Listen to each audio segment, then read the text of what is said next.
किया गया था। मैं पूछना चाहता हूं बहनों और भाइयों, मैनपुरी जो कभी वीवीआईपी जनपद माना जाता था, लेकिन विकास के कार्य में क्यों पिछड़ गया?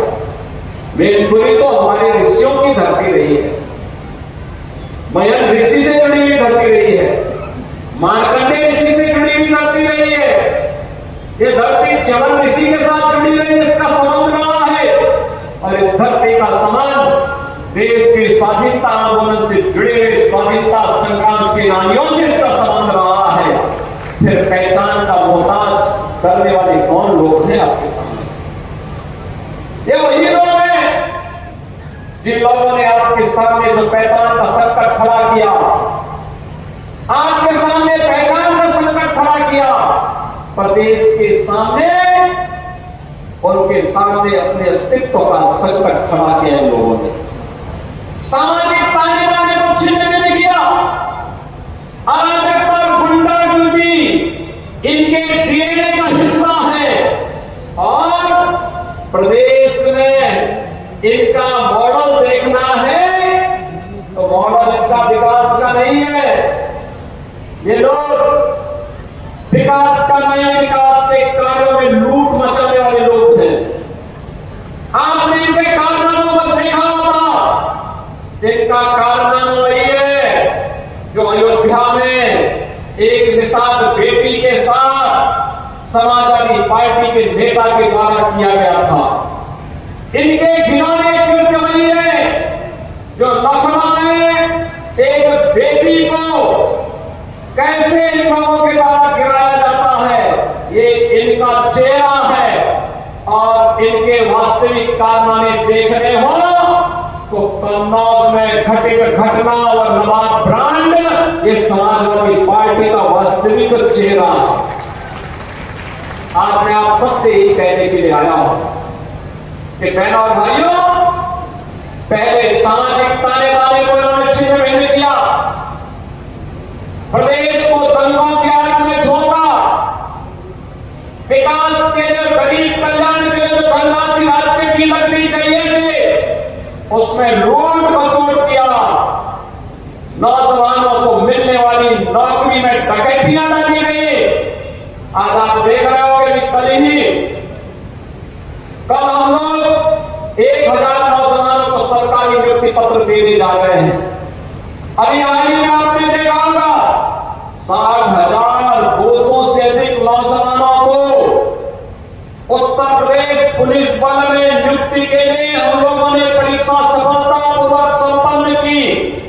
मैं कहता हूं ये देश ही नहीं, दुनिया की किसी भी सिविल पुलिस की सबसे बड़ी भर्ती थी, सबसे बड़ी भर्ती। और कहीं कोई शिकायत नहीं, कोई भेदभाव नहीं, कोई भ्रष्टाचार नहीं। क्या यही काम 2017 के पहले भी होता था क्या? 2017 के पहले हर नौकरी बिकती थी, उसकी नीलामी होती थी, वसूली में चाचा और भतीजा समान के भागीदार होते थे। और बाद में जब ज्यादा वसूली होती थी तो चाचा को धकेल दिया जाता था, भतीजा अकेले ही बैग लेके भाग जाता था। यही दृश्य पूरे प्रदेश का हुआ करता था। विकास के नाम पर यही लूट खसोट मची हुई थी, यही लूट पूरे प्रदेश में बची हुई थी। बहनों और भाइयों, इनको मैनपुरी की चिंता नहीं थी, इनको इटावा की चिंता नहीं थी, इनको स्वयं की चिंता थी, इनको प्रदेश की चिंता नहीं थी, क्योंकि इनको स्वयं की चिंता थी। और इसीलिए जब उनको लगा कि उत्तर प्रदेश सुरक्षित नहीं रहा, इन लोगों ने तो अपने लिए दुनिया के अलग अलग देशों में द्वीप खरीद लिए होंगे। लेकिन बहनों और भाइयों, हमें और आपको तो इसी प्रदेश में रहना है, हमें और आपको इसी प्रदेश में रहना है। चाचा की तो नियति ही है हमेशा धक्का खा करके वहीं पड़े रहना। लेकिन बहनों और भाइयों, और प्रदेश वासियों को धक्का खाने की आदत से अपने आप को हारना पड़ेगा। सम्मान के साथ राष्ट्रवादी मिशन का सिपाही बनकर के आगे बढ़ने की हमें आदत डालनी पड़ेगी। और इसी के लिए ये 450 करोड़ रुपए की विकास की परियोजनाओं की सौगात लेकर के आज मैं आपके पास इस मंच के साथ आया हूं। मैं आपको आह्वान करूंगा, आज तो प्रदेश में दंगा नहीं होता, आज तो प्रदेश में गुंडागर्दी। ये कैबिनेट हमारे युवाओं के लिए शिक्षा के क्षेत्र में एक ज्योति के समान, कम मेहनत, कम परिश्रम, कम समय में अधिक ज्ञान अर्जित करना, जो कि परमादरणीय श्रद्धेय श्री माननीय मुख्यमंत्री जी के प्रेरणादायक बृहत सकारात्मक सोच का परिणाम।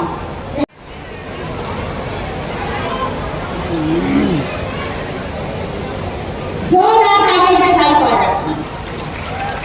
रोहित कुमार झा, आपको भी टैलेंट और अब वो बात है जो कि हमारे फिक्र के लिए रोजगार मेले के तहत हमारे अभ्यर्थियों को तो नियुक्ति पत्र मिल ही रहा है, लेकिन आज के इस कार्यक्रम में आशीष कुमार आपको भी टैलेंट प्रदान किया जाता है।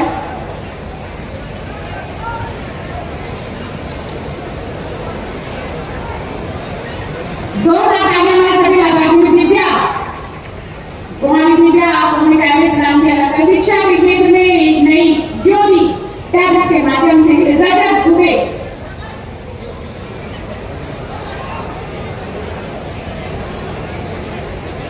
रजत दुबे टैलेंट